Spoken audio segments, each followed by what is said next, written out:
பார்வதி, ஹாஸ்பிட்டல்ல இருந்து ஏதாவது சொன்னாங்களா? இன்னும் எதுவுமே தெரியல அத்தை. ஆபரேஷன் பண்ண போறாங்கன்னு மட்டும் சீனு சொன்னான். மாப்பிள்ளைக்கு எதுவும் ஆகாம பழிச்சு வந்துடணும்.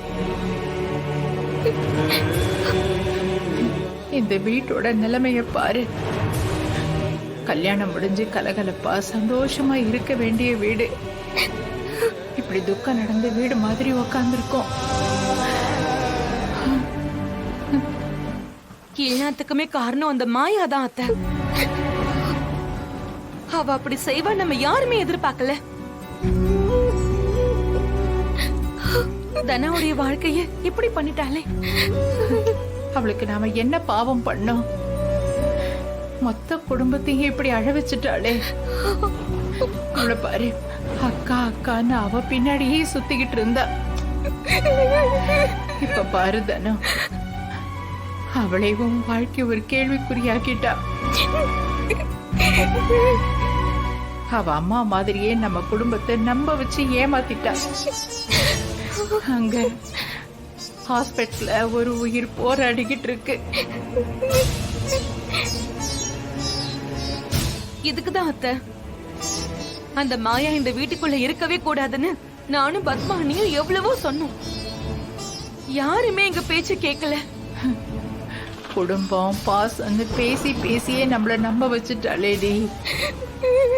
அவளுக்கு இரக்கம் பார்த்தது எவ்வளவு பெரிய தப்பா போச்சு. உன் வாழ்க்கை என்ன ஆக போகுதுன்னு தெரியலையே தானோ. அந்த படுபாவி கதிரவனும் உண்ட வீட்டுக்கு ரெண்டகம் பண்ணிட்டான். இனிமே நடக்க போறதெல்லாம் அந்த கடவுளுக்கு தான் வெளிச்சம்.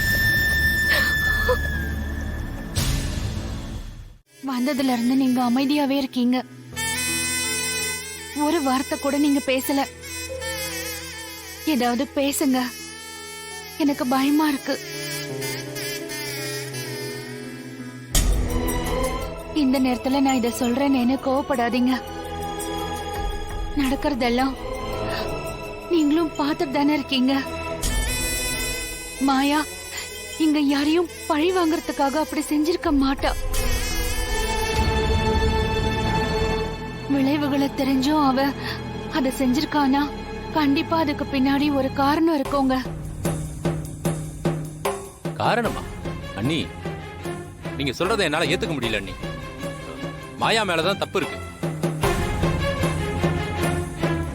இதுல என்னோட தப்பும் இருக்கு அண்ணி. அதான் என் மனசை போட்டு உறுத்திக்கிட்டு இருக்கேன்.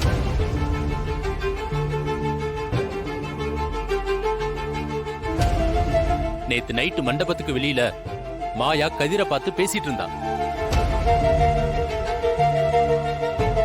அப்பவே அவனை பிடிச்சு நான் விரட்டி இருந்திருக்கணும். நான் செய்யாம போயிட்டேன். ஆனா நான் மாயாவையே கூப்பிட்டு கேட்டேன். அதுக்கு அவன் கூட பேசிக்கிட்டு இருந்தியே, அவன் ஏதாவது பிரச்சனை பண்றானான்னு கேட்டேன். ஆனா மாயா அப்படிலாம் எதுவும் இல்ல, சும்மா பார்த்து பேசிக்கிட்டு இருக்கேன் அப்படின்னு என்கிட்ட சொன்னான்.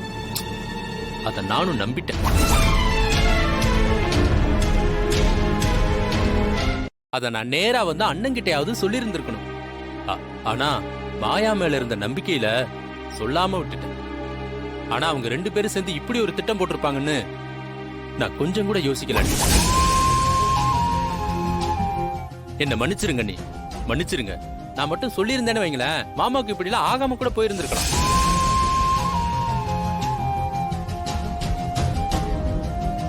அண்ணி, நீங்க மாயா மேல நிறைய பாசமும் நம்பிக்கையும் வச்சிருக்கீங்க.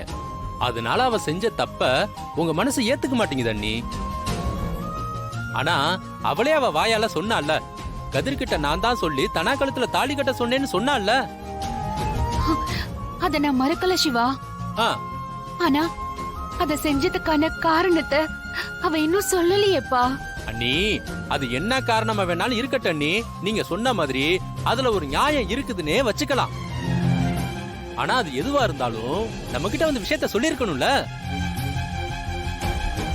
அண்ணி. நம்ம யாருக்கிட்டையும் சொல்ல வேணாம் அண்ணி, விட்டுருங்க. நீ அண்ணன் கிட்ட கண்டிப்பா சொல்லி இருக்கணும்ல.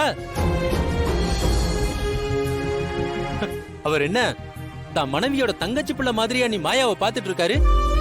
தான் சொந்த பொண்ணா தத்தெடுத்து தனாவுக்கு சமமா தானே நீ மாயாவை பார்த்தாரு.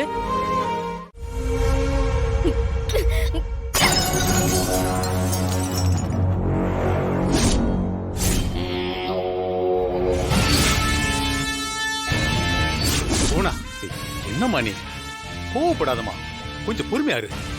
என்னால முடியலண்ணே. எனக்கு ஆத்திரம் தீரல. என் 20 வருஷ கனவு ஒரே ஒரு நாள் தூள் தூளா போயிடுச்சுண்ணே. அந்த ரகுராமையும் ஜானகியும் பழி வாங்க ஒரே ஒரு வாய்ப்பு கிடைச்சது. இப்போ அதுவும் கை நழுவி போயிடுச்சுண்ணே. அந்த மாயா எல்லாத்தையுமே கிடைச்சது.